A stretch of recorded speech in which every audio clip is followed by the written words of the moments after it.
ಓ ಮೈ god.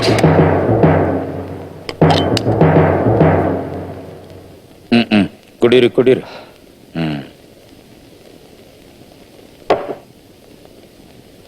ಒಬ್ಬ head constable ಮಗನಾಗಿ ಈ ತರ ರೌಡೀಸ್ ಮಾಡ್ಕೊಂಡು ಜೈಲಲ್ಲಿರೋದು ಚೆನ್ನಾಗಿರುತ್ತಾ? ಪೊಲೀಸ್ನವನ ಮಗ ಪೊಲೀಸ್ ಆಗೋದು ಮಾಮೂಲಿ.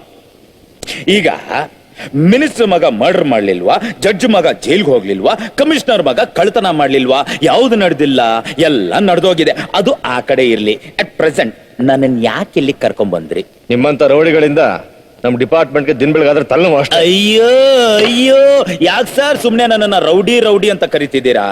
ನಾನೇನು ಓಪನ್ ಯೂನಿವರ್ಸಿಟಿಯಲ್ಲಿ ರೌಡಿಸಮ್ ಗ್ರಾಜುಯೇಷನ್ ಮುಗಿಸ್ಕೊಂಡ್ ಬಂದಿದ್ದೀನಿ. ನನಗೆ ಅಂತ ಒಂದು ಹೆಸರಿದೆ, ಅದನ್ನ ಆಗ್ಲೇ ಅಲ್ಲಿ ಹೇಳಿದ್ದೀನಿ. ಅದು ಆ ಕಡೆ ಇರ್ಲಿ. ಈಗ ಕಮಿಂಗ್ ಟು ದ ಪಾಯಿಂಟ್, ನನ್ನನ್ನ ಇಲ್ಲಿಗೆ ಯಾಕೆ ಕರ್ಕೊಂಡ್ ಬಂದ್ರಿ? ನೀನು ಮನೆಗೆ ಹೋಗ್ಬೋದು. ಯಾರ ಮನೆಗೆ? ನಿನ್ನನ್ನ ರಿಲೀಸ್ ಮಾಡಿದ್ದೀನಿ. ನನ್ನನ್ನ ರಿಲೀಸ್? ಸರ್, ಒಂದು ಮಾತು ಕೇಳ್ತೀನಿ, ದಯವಿಟ್ಟು ತಪ್ಪು ತಿಳ್ಕೊಬೇಡಿ.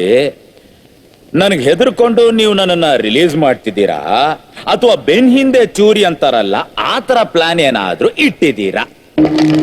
ಅದೆಲ್ಲ ಹೇಳೋ ಅವಶ್ಯಕತೆ ಇಲ್ಲ, ನೀನು ಹೋಗ್ಬಹುದು. ಸರ್, ನೀವು ನೆಟ್ಟಿಗಿದ್ದೀರಾ ತಾನೆ?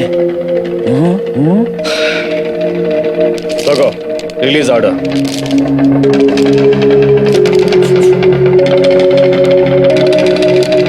ರಿಲೀಸ್ ಆರ್ಡರ್ ಕೈ ಕೊಟ್ಬಿಟ್ಟು ನನ್ನನ್ನ ಕನ್ಫ್ಯೂಷನ್ ಅಲ್ಲಿ ಕವರ್ ಮಾಡ್ಬಿಟ್ರಲ್ಲ. ಅಡ್ಜಸ್ಟ್ ಮಾಡ್ಕೊಳ್ಳೋಣ ಬಿಡು.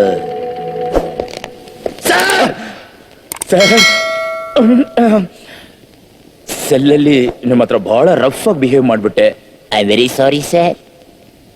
Anyway, best of luck. ನನಗೆ